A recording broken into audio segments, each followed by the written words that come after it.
da moto. Um homem que circulava em uma moto vermelha, armado com uma faca, e abusava sexualmente de mulheres sem tirar o capacete. Esta semana, a polícia conseguiu prender um suspeito com mandado judicial. Um comerciante dono de uma borracharia no bairro Mundumbim. O suspeito era Antônio Cláudio Barbosa de Castro, 30 anos, cabelos pretos, lábios finos e, muito importante, 1,59 m de altura. Cláudio foi julgado, condenado e passou quase 5 anos preso. Só que ele era inocente. É um erro gritante, é grotesco. Na minha vida profissional eu nunca vi isso. Fiquei sem entender nada.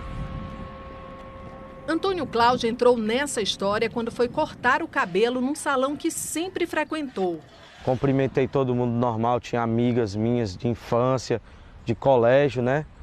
E nada, um dia aparentemente normal. Mas uma das vítimas do maníaco da moto, uma menina de 11 anos, estava em outro ambiente do salão. E quando ele chega, adentra ao salão, ele fala, ela escuta a voz dele. Mas ela não viu ele em momento algum. De acordo com a mãe, a menina teria identificado a voz de Antônio Cláudio como sendo a do autor do crime. E a proprietária do salão disse que não era ele, não tinha condições de ser ele, né? E mostrou uma foto. Aí, a partir daí, né, a menor pegou uma rede social do meu irmão e compartilhou entre as outras. Uma amiga minha me avisou que estavam pessoas me procurando, investigando sobre a minha vida, até o jeito que eu andava, o jeito que eu me sentava numa moto. Quando viram a foto de Cláudio, 5 das 8 vítimas o apontaram como maníaco. E ele foi levado à delegacia para o reconhecimento presencial. Eu disse, rapaz, quem não deve, não teme. Foi essas palavras que eu disse. Houve a divulgação da foto dele em redes de WhatsApp e as mulheres foram dizendo que eram eles no momento em que viam aquela foto. Então, quando elas chegavam na delegacia e olhavam o Antônio Cláudio, elas viam o homem da foto. Mas as inspetoras que fizeram a prisão estavam convencidas de que não era ele. Mas a gente colocou ele em cima de uma moto para ver, não tinha condição, porque o Cláudio era muito pequeno e o rapaz do vídeo era muito alto. Uma das vítimas que não reconheceu Cláudio como criminoso também reparou na questão da altura. O advogado me perguntou, você tem certeza que não é ele ou se não é ele? Ele é muito baixo, o cara que me atacou é muito alto e é branco, e ele era baixo e moreno. A gente começou a ouvir de novo as vítimas e mostrar para elas, vocês têm certeza, não tem condição de ser esse rapaz do vídeo. E aí elas começaram a renunciar. No fim, das 5 que fizeram o reconhecimento inicial, sobrou só uma. Justamente a menina de 11 anos. O delegado pediu a revogação da prisão por não ter certeza de que Cláudio era o autor dos crimes, mas não adiantou.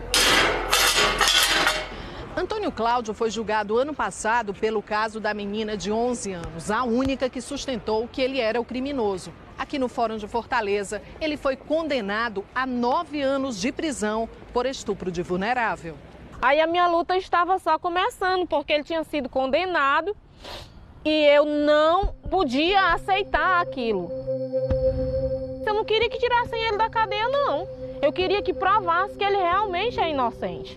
A família então procurou uma ONG que trabalha com erros judiciais. Qual foi a nossa primeira preocupação? Se ele é inocente, será que esses abusos pararam quando ele foi preso? E aí nós identificamos que, depois que ele havia sido preso, que os abusos continuaram acontecendo. A ONG entrou em contato com as inspetoras. Aí foi quando a gente soube que ele tinha pego 9 anos de reclusão. Você se assustou? Eu me assustei. Eu não acreditava. Eu disse, como pode? Ele é inocente. As inspetoras foram atrás da Defensoria Pública, que pediu a perícia de uma imagem do maníaco registrada no dia em que ele abordou a menina. A própria vítima afirmou para essas investigadoras que aquela imagem era a imagem do homem que a atacou. O perito, então, comparou o tamanho das rodas da moto com o tamanho das partes do corpo do piloto e concluiu que ele tinha 1,84 m de altura, 25 centímetros a mais que Antônio Cláudio. Com a prova em mãos, a Defensoria e a ONG pediram uma revisão da pena, que foi julgada nesta semana. E aí, Antônio Cláudio finalmente foi inocentado. Em nota, o Tribunal de Justiça do Ceará disse que Antônio Cláudio foi condenado porque uma das vítimas insistiu em apontá-lo como autor do estupro e que a prova nova foi determinante para a revisão da condenação.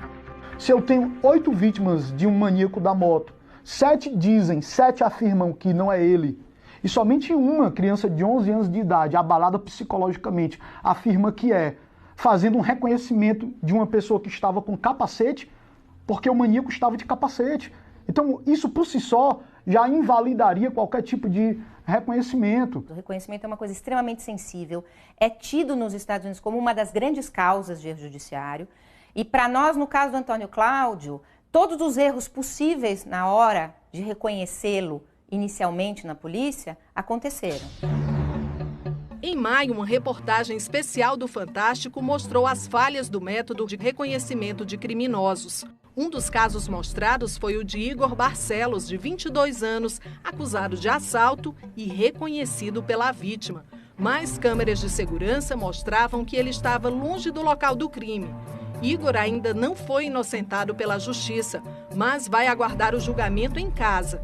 Depois de quase 3 anos preso, ele foi solto na terça. Antônio Cláudio também foi libertado nesta última semana. Quando você está na situação daquela, você não acredita que vai sair de lá vivo ou com saúde, que nem vocês estão vendo, né? Daqui para frente, vida nova, né? Vida nova. Mas para a inspetora Daniele, o trabalho ainda não terminou.